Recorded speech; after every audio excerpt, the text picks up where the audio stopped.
سورۃ طٰہٰ کی آیت نمبر 95۔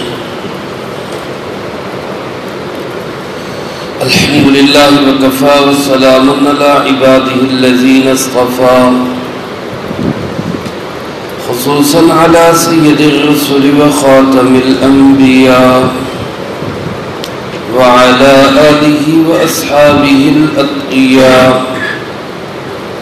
اما بعد فاعوذ باللہ من الشیطان الرجیم، بسم اللہ الرحمن الرحیم۔ قال فما خطبك يا سامري؟ قال بصرت بما لم يبصروا به، فقبضت قبضة من أثر الرسول فنبذتها وكذلك سولت لي نفسي۔ قال فاذهب فإن لك في الحياة أن تقول لا مساس، وإن لك موعدا لن تخلفه، وانظر إلى إلهك الذي ظلت عليه عاكفا، لنحركنه ثم لننسفنه في اليم نسفا، إنما إلهكم الله الذي لا إله إلا هو، وسع كل شيء علما۔ قال فما خطبك يا سامری؟ حضرت موسیٰ علیہ السلام نے فرمایا، تیری کیا صورتحال ہے اے سامری؟ قال بصرت بما لم يبصروا به، وہ کہنے لگا کہ میں نے دیکھا اس چیز کو جس کو اور لوگ نہ دیکھ سکے۔ فقبضت قبضة من اثر الرسول، بس میں نے ایک مٹھی لی رسول کے نشانات قدم کی۔ فنبذتها، اور اس کو میں نے ڈال دیا۔ وَكَذَلِكَ سَوَّلَتْ لِي نَفْسِي، اسی طرح پیدا ہوئی بات میرے دل میں۔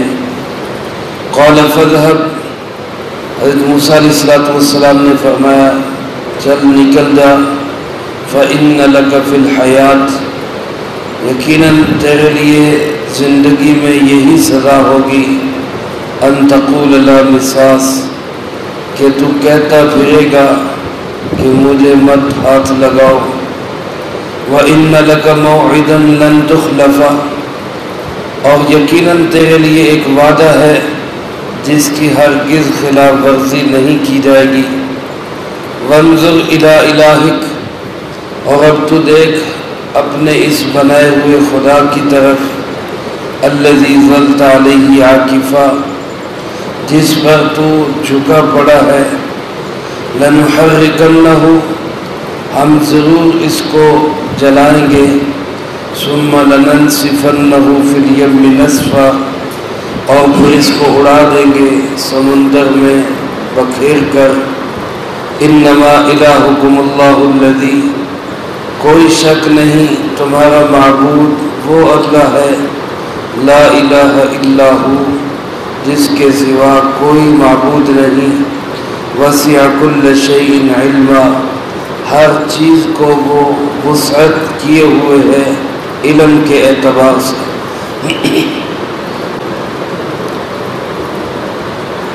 حضرت موسیٰ علیہ السلام کوہ طور سے واپس تشریف لائے۔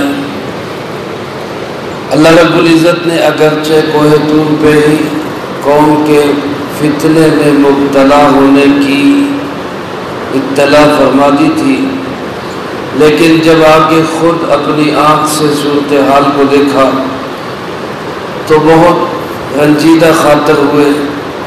غصے کی کیفیت اور زیادہ بڑھ گئی۔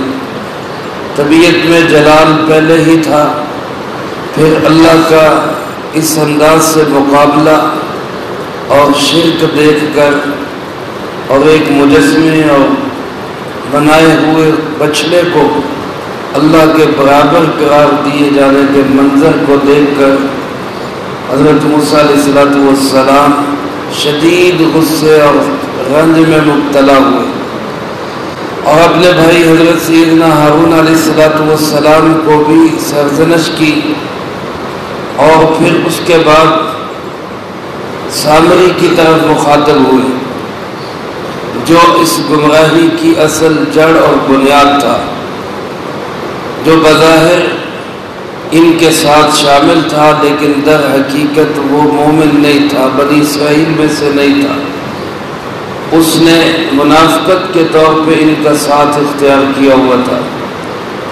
اس موقع پر اس نے ان زیورات کو پگھلا کر ان سے مجسمہ تیار کیا، اور اس میں وہ مٹی کی ایک مٹھی ڈالی جو اس نے حضرت جبرائیل علیہ السلام کے نشانات قدم سے لی تھی۔ اس کی برکت سے یا ساتھ ہارون علیہ السلام کی دعا جو اس نے یوں کروائی کہ جو میرے دل میں ہے وہ ہو جائے، ان میں سے کسی ایک کی برکت سے اس بچڑے میں آواز پیدا ہو گئی۔ اس آواز کو دیکھ کر یہ لوگ اس قدر متاثر ہو گئے کہ اسی کو اپنا خدا بنا لیا۔ تو حضرت موسیٰ علیہ السلام نے اب اس سامری سے پوچھا، فما خطبک، تیرا کیا قصہ ہے، تجھے کیا مصیبت پڑی تھی، تو نے یہ سب کچھ کیوں کیا اے سامری؟ تو وہ کہنے لگا جی بصرت بما لم یبصروا بہ، میں نے وہ منظر دیکھا جس کو دوسرے لوگ نہ دیکھ سکے۔ وہ منظر کیا ہے کہ میں نے دیکھا حضرت جبرائیل علیہ السلام کے گھوڑے کا پاؤں اور سم جہاں پہ آتا ہے وہاں زمین، خشک زمین بھی سرسبز و شاداب ہو جاتی ہے۔ جس زمین پہ کوئی چیز نہیں، کوئی سبزہ نہیں، اس قدم کی برکت ہوتی تھی کہ وہاں پہ سبزہ اگاتا۔ یہ منظر اس نے کب دیکھا تھا؟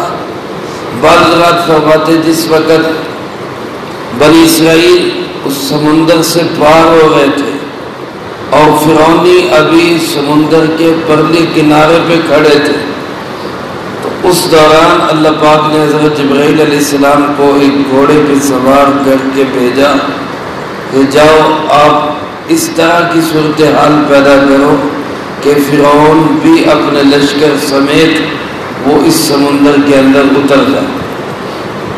چنانچہ اس وقت جبرائیل علیہ السلام گھوڑے پہ آئے اور اس وقت اس نے یہ منظر دیکھا۔ اور بعض رات فرماتے کہ اس کے بعد فرعون غرق ہو گیا، ڈوب گیا، بنی اسرائیل کے لوگ آگے چلے، اور پھر جب حضرت موسیٰ علیہ السلام کو کوہ طور پہ بلوایا گیا تو یہ پیغام دینے آئے تھے جبرائیل علیہ السلام کہ اللہ پاک آپ کو کوہ طور پہ یاد کر رہے۔ اس وقت وہ گھوڑے پہ آئے اور اس وقت اس نے یہ منظر دیکھا۔ اور بعض علماء فرماتے چونکہ جبرائیل علیہ السلام کو یہ بچپن سے دیکھتا آیا تھا، جبرائیل علیہ السلام نے ہی اس کی پرورش کی تھی، جیسا کہ گزشتہ دروس میں میں عرض کر چکا ہوں کہ ان حضرات کے نزدیک جو کہتے یہ بنی اسرائیل کا ہی ایک فرد تھا اور اس کی ماں نے قتل سے بچانے کے لیے اس کو ایک غار میں بند کر دیا تھا، وہاں اللہ پاک نے اس کی تربیت کے لیے اور اس کی پرورش کے لیے جبرائیل علیہ السلام کی ڈیوٹی لگائی کہ تم جا کے اس کی پرورش کرو۔ اور جبرائیل علیہ السلام تشریف لاتے اس کے منہ میں 2 انگلیاں ڈالتے جن میں سے ایک سے شہد اور ایک سے دودھ نکلتا، اور یہی اللہ رب العزت کی عجیب حکمتیں اور قدرتیں ہیں جس کو کسی شاعر نے عربی کے اندر یوں کہا، موسیٰ الذی رباہ جبریل کافر وموسیٰ الذی رباہ فرعون مرسل۔ اس کا نام بھی موسیٰ ہے اور ادھر حضرت موسیٰ علیہ السلام بھی موسیٰ ہے۔ اس کی تربیت جبرائیل نے کی ہے علیہ السلام، اور اس موسیٰ علیہ السلام کی تربیت فرعون نے کی ہے۔ اور جبرائیل علیہ السلام نے جس کی تربیت کی اور پرورش کی وہ تو کافر نکلا، گمراہی میں ڈالنے والا نکلا، اور جس موسیٰ علیہ السلام کی پرورش فرعون کے دربار میں ہوئی ہے وہ موسیٰ اللہ کی شان، اللہ نے اپنا نبی اور رسول بنا دیا۔ تو اللہ کی حکمتیں، اللہ کے فیصلے۔ تو یہ کہنے لگا جی وہ چیز جو لوگ نہ دیکھ سکے میں نے اس چیز کو دیکھا۔ اور پھر فقبضت قبضة من اثر الرسول، میں نے اس رسول سے مراد بھیجا ہوا یعنی جبرائیل امین علیہ السلام، میں نے اس کے نشانات قدم سے ایک مٹھی مٹی کی لے لی، فنبذتها، اور اس کو میں نے اس بچڑے کے اندر ڈالا، وَكَذَلِكَ سَوَّلَتْ لِي نَفْسِي، اور میرے دل میں یہی بات پیدا ہوئی، میں نے کر لی۔ یعنی یہ مجھے کسی نے کہا نہیں، میرا اپنا نفس یہ چاہتا تھا، میرے اندر کی خواہش تھی کہ ایسا ہونا چاہیے۔ اور یہی دلیل ہے ان بعض حضرات کی جو فرماتے ہیں کہ اس کا تعلق بنی اسرائیل سے نہیں، یہ ہندوستان کے علاقے سے گیا تھا، اور یہاں چونکہ گائے کے پجاری تھے تو اس نے جا کے وہاں پہ ان کو بھی بچڑے کی عبادت پہ لگا دی۔ اسی کو اس نے کہا کہ میرے دل میں یہی بات پیدا ہوئی، میں نے کر لیا۔ تو بجائے کوئی معذرت کے یا توبہ استغفار کے، الٹا ڈٹائی کی کہ جی جو میرے دل میں پیدا ہوا میں نے کر لیا بس۔ اس لیے کہتے ہیں انسان اپنے گناہوں سے نہیں مارا جاتا، بلکہ گناہوں پہ ہٹ درمی اور ڈٹائی سے مارا جاتا ہے۔ اگر گناہ ہوا اور توبہ کر لی تو گناہ، توبہ سے تو گناہ دھل جاتا ہے۔ اللہ رب العالمین جناب نبی پاک صلی اللہ علیہ وسلم کو فرمایا، آپ ارشاد فرمائے، آپ قوم کو بتلا دیں، امت کو بتلا دیں کہ التائب من الذنب کمن لا ذنب لہ، گناہ سے توبہ کرنے والا ایسا ہو جاتا ہے جیسے اس نے گناہ کیا ہی نہیں، اللہ اس کو ایسے پاک صاف کر دیتے ہیں۔ لیکن جب کوئی گناہ پہ اڑ جاتا ہے، ڈٹ جاتا ہے اور یہ کہنا شروع کر دیتا ہے جی اس میں کیا حرج ہے، جی میں نے کر لیا بس ٹھیک ہے میری مرضی، تو اس کے نتیجے میں اس کی تباہی شروع ہو جاتی ہے۔ اللہ ہم سب کو اس سے محفوظ رکھے۔ تو اپنی اس تباہی پہ خود اڑ گیا، کہتا جی میں نے کر لیا، میرے دل میں خیال پیدا ہوا، میں نے اپنی مرضی پہ عمل کر دیا۔ بعض بات فرماتے ہیں ان جملوں کا مطلب یہ ہے کہ جناب پہلے میں بھی حق پہ تھا، بصرت بما لم یبصروا بہ، میں سچائی پہ تھا، میں اللہ کے نبیوں کے ساتھ تھا، آپ کی تعلیمات پہ تھا۔ فقبضت قبضة من اثر الرسول، میں آپ رسول جناب موسیٰ علیہ السلام کے پیچھے ہی چل رہا تھا، لیکن فنبذتها، پھر میں نے اس اطاعت کو پھینک دیا، پھر میں نے اس فرما برداری کو گلے سے نکال دیا۔ وَكَذَلِكَ سَوَّلَتْ لِي نَفْسِي، اور میرے دل میں یہ خیال پیدا ہوا کہ میں اپنی مرضی پہ چلوں۔ اس کا تعلق اس کے ساتھ، مٹی کے ساتھ نہیں، بلکہ اپنے عقیدے کے ساتھ کہ جی میرا دل نہیں مانا آپ کی اطاعت اور فرما برداری پہ، لہذا میں نے آپ کی اطاعت گلے سے اتار پھینکی اور اپنی مرضی پہ چل پڑا۔ حضرت موسیٰ علیہ السلام نے چاہا کہ اس کو قتل کر دے، اس نے جرم بہت بڑا کیا، قوم کی گمراہی کا سبب بنا، لیکن کیا وجہ ہے، کیا حکمت ہے، اللہ بہتر جانتا ہے۔ ان کو اس حضرت موسیٰ علیہ السلام نے اس کے قتل کا فیصلہ نہیں کیا، اس کو قتل نہیں کیا بلکہ اس کو چھوڑ دیا۔ اس کی ایک مثال حضور نبی کریم صلی اللہ علیہ وسلم کی زندگی میں بھی ملتی ہے۔ غزوہ حنین کے موقع پر اللہ پاک نے بہت بڑا مال غنیمت دیا، اور آپ صلی اللہ علیہ وسلم مال غنیمت تقسیم کر رہے تھے لوگوں کے اندر، تو ایک شخص اٹھا اور کہنے لگا اے محمد صلی اللہ علیہ وسلم انصاف سے تقسیم کرو، زیادتی نہ کرو، ظلم نہ کرو، انصاف سے تقسیم کرو۔ تو جناب نبی پاک صلی اللہ علیہ وسلم کے اس نے اعتراض کیا، آپ کو اس کا یہ اعتراض بہت برا لگا، اور آپ نے فرمایا کہ میں انصاف نہیں کروں گا تو کون انصاف کرے گا؟ میں اللہ کا نبی، اللہ کا حبیب صلی اللہ علیہ وسلم، میں انصاف نہیں کروں گا تو کون انصاف کرے گا؟ کس نے عرض کیا اللہ کے محبوب اجازت دے اس بدبخت کی گردن اتار دے جس کو آپ کے فیصلوں پہ اعتماد نہیں۔ تو جناب نبی پاک صلی اللہ علیہ وسلم نے فرمایا اس کو چھوڑ دو، ابھی اس کی نسل کے اندر بہت سارے ایسے لوگ پیدا ہونے جنہوں نے یہی حرکتیں کر لی۔ چنانچہ اس کو چھوڑ دیا گیا، اور علماء نے لکھا ہے کہ اسی کی نسل سے خارجیوں کا فتنہ پیدا ہوا جو بعد میں اہل حق اور حضرت علی کرم اللہ وجہ عظیم انسانوں پہ بالخصوص اعتراضات کرتے رہے۔ تو علماء نے اس میں یہ لکھا ہے کہ جو انسان اہل حق پہ اعتراضات کی پوزیشن میں ہر وقت رہتا ہے اس کی نسلوں کے اندر ایسی گمراہی اور تباہی وہ سرایت کر جاتے ہیں۔ تو حضرت موسیٰ علیہ السلام نے اس کو چھوڑ دیا، اس کی نسل میں آگے پتہ نہیں کیا کیا تباہیاں آنی ہیں، اور بعض مفسرین کرام رحمہم اللہ نے لکھا ہے کہ دجال جو اس امت کا آخری اور بڑے فتنوں میں سے ایک فتنہ ہے، وہ دجال بھی اسی سامری کی نسل سے ہوگا اور انہی یہود کے اندر ہی وہ پیدا ہوگا۔ تو بہرحال اس کو دنیاوی اعتبار سے تو چھوڑ دیا گیا، اور ایک حضرات مفسرین کرام میں سے بعض نے یہ بھی لکھا ہے کہ یہ شخص تمام تر برائیوں کے باوجود اور تمام تر گمراہیوں کے باوجود سخی تھا، لوگوں پہ مال خرچ کرتا تھا۔ اللہ رب العالمین نے موسیٰ علیہ السلام کے دل میں یہ بات ڈالی کہ ایسے انسان کو قتل نہ کرو، اس کو چھوڑ دو۔ چنانچہ قتل تو نہیں کیا، لیکن اس کے علاوہ اس کے لیے ایک اور سزا طے کر دی۔ وہ سزا یہ طے کی کہ فَاذْهَبْ فَإِنَّ لَكَ فِي الْحَيَاةِ أَن تَقُولَ لَا مِسَاسَ، زندگی میں تیری سزا یہ ہوگی کہ تو خود لوگوں کو کہتا پھرے گا لا مساس، مجھے کوئی ہاتھ نہ لگائے، مجھے کوئی نہ چھوئے، کوئی مجھے ٹچ نہ کرے، یہ تو خود کہتا پھرے گا۔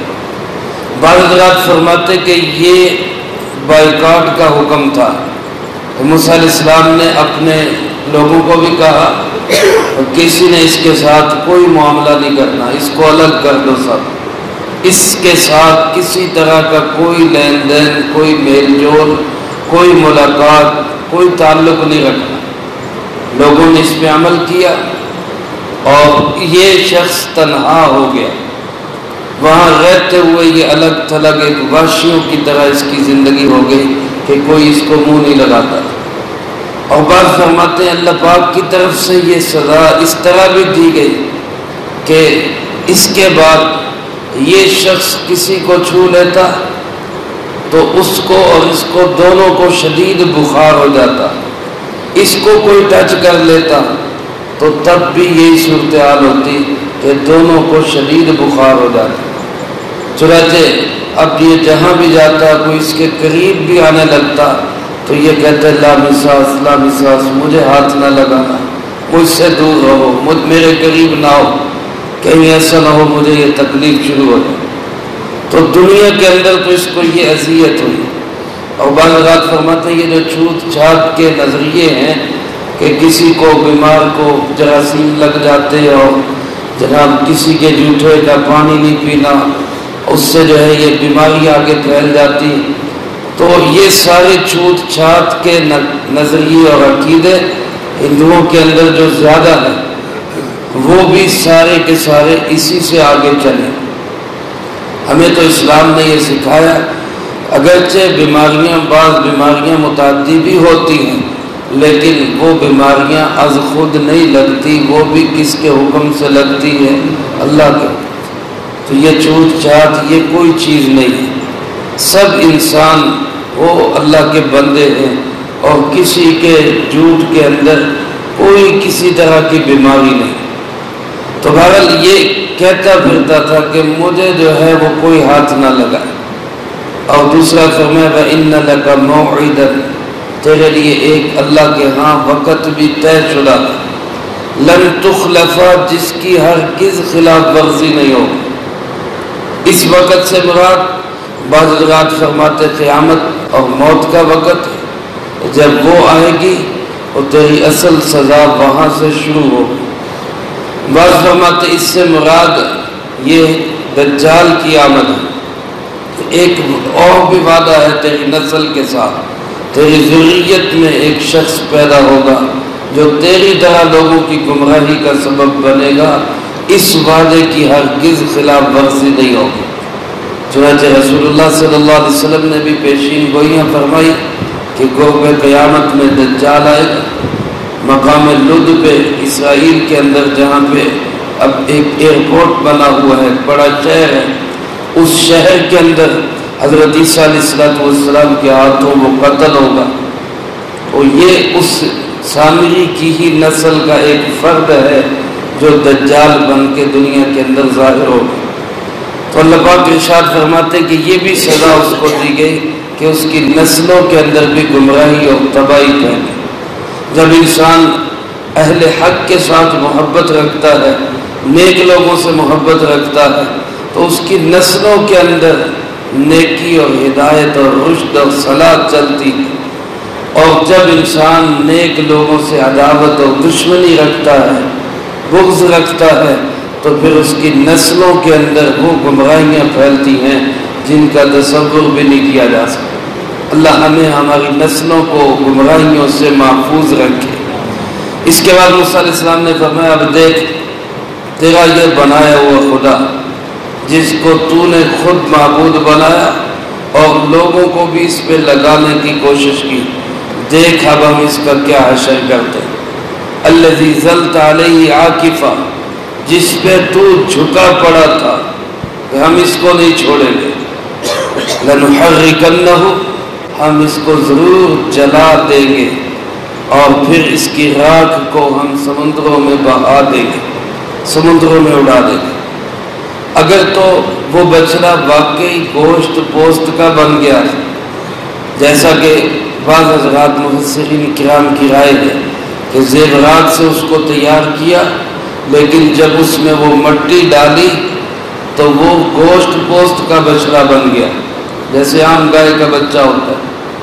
تو پھر تو جلا دینا واضح ہے کہ اس کو ذبح کر کے اس کو جلا دیا، راکھ اس کی سمندروں میں بکھیر دی۔ اور اگر ایسا نہیں، جیسا کہ بعض مفسرین کرام کی رائے ہے کہ وہ گوشت پوست کا نہیں بنا تھا، وہ سونے کا ہی تھا، لیکن اس مٹی کی وجہ سے اس میں سے آواز نکلتی تھی، اور یہی چیز ان کے لیے جو ہے وہ گمراہی کا سبب بنی کہ سونے کے مجسمے میں سے گائے کی آواز نکل رہی۔ تو پھر اس کو جلانے کی کیا صورت ہوگی؟ تو علماء فرماتے پھر اس کو پگھلا کر ریتی کے ساتھ اس کا ذرہ ذرہ کر کے اس کو ہم سمندروں میں بہا دیں گے۔ یہ مقصد ہے، کیونکہ سونا تو ظاہر ہے جلتا نہیں ہے، راکھ نہیں بنتی سونے کی، وہ تو پگھل جاتا ہے۔ تو پھر مقصد ہے کہ ہم اس کو ٹکڑے ٹکڑے کر کے ذرہ ذرہ کر کے اس کو سمندروں میں بکھیر دیں۔ یا بعض حضرات فرماتے یہ موسیٰ علیہ السلام کا معجزہ تھا کہ سونا بھی انہوں نے جلا کر راکھ کر دیا۔ جب اللہ کے نبی نے یہ بات کہہ دی تو اللہ نے اپنے نبی کی بات کو پورا کر دیا کہ سونے کا بھی تھا تو وہ جل کے راکھ ہو گیا، اور اس کی راکھ اور سوا جو ہے وہ سمندروں کے اندر، دریاؤں کے اندر بہا دی۔ اور پھر موسیٰ علیہ السلام نے اپنے اسی اصل عقیدے کی تبلیغ کی اور وضاحت کی اور برملا بتلایا، انما الہکم، کوئی شک نہیں، بلا شبہ تمہارا معبود تو وہ اللہ ہے، الذی لا الہ الا ہو، جس کے سوا کوئی معبود نہیں، کوئی اس کے سوا مشکل کشا اور حاجت روا نہیں، وہ اکیلا، وہی اللہ، وہی تمہارا معبود ہے۔ اور اس کی وسعت اتنی ہے کہ وسع کل شیء علما، اس نے اپنی علمی وسعت سے ہر چیز کو اپنے گھیرے میں لیا ہوا، کوئی چیز اللہ رب العزت کی علمی وسعت سے باہر نہیں۔ جیسا کہ دوسری جگہ پہ ارشاد فرمایا، ما تسقط من ورقۃ الا یعلمها، کسی دنیا کے اندر سینکڑوں ہزاروں لاکھوں کروڑوں درختوں میں سے کسی درخت سے کوئی ایک پتا اپنی جگہ سے گرتا ہے تو وہ پتے کا گرنا بھی اللہ کے علم میں ہوتا ہے. ما تسقط من ورقة الا يعلمها ولا حبة في ظلمات الارض. کوئی دانہ کوئی بیج زمین کی تاریکیوں کے اندر اس بیج کی حرکت کو بھی اللہ پاک جانتے ہیں, اس کے گرنے کو جانتے ہیں, اس کے سیدھے الٹا ہونے کو جانتے ہیں, اس کی ایک ایک رگ سے اللہ رب العزت واقف اور عالم ہے. تو اللہ کی علمی وسعت بہت زیادہ ہے, ہر چیز اس کے گھیرے کے اندر ہے. تو جس کا علمی وسعت کا معیار اتنا بلند ہے, ہم تو اس اللہ کو اپنا معبود مانتے ہیں, بجائے اس کے کہ جو تمہاری بات کا جواب نہیں دے سکتا, تمہارے حال کو پہچان نہیں سکتا, تم بولو وہ تمہیں پکار تمہاری سن نہیں سکتا, اور تمہارے کسی نفع نقصان کا مالک نہیں. اس کو معبود بنانے کی بجائے ہم علمی وسعت رکھنے والے اللہ کو اپنا معبود بناتے ہیں. چنانچہ اس کے بعد اسی بات کو اللہ پاک نے مزید آگے بیان فرمایا. اس کا تذکرہ انشاءاللہ اگلی فرصت میں ہوگا. اللہ پاک سے دعا ہے اللہ مجھے آپ کو سب کو قرآن و سنت کی صحیح سمجھ نصیب فرمائے, اس کو زندگی میں لا کے دوسروں تک پہنچانے کی توفیق عطا فرمائے. اللہم انت السلام و منک السلام تبارک ربنا و تعالیت یا ذا الجلال والاکرام. اللہم اعنا علی ذکرک و شکرک و حسن عبادتک. اللہم احسن عاقبتنا فی الامور کلها وأجرنا من خزي الدنيا وعذاب الآخرة. اللهم باقية كباقية الوليد. اللهم استر عوراتنا وآمن روعاتنا. اللهم إنا نجعلك في نحورهم ونعوذ بك من شرورهم. اللهم ربنا تقبل منا إنك أنت السميع العليم. رب ارحمهما كما ربياني صغيرا. ربنا هب لنا من أزواجنا وذرياتنا قرة أعين وجعلنا للمتقين إماما. وصلى الله على النبي الكريم وعلى آله وأصحابه أجمعين برحمتك يا أرحم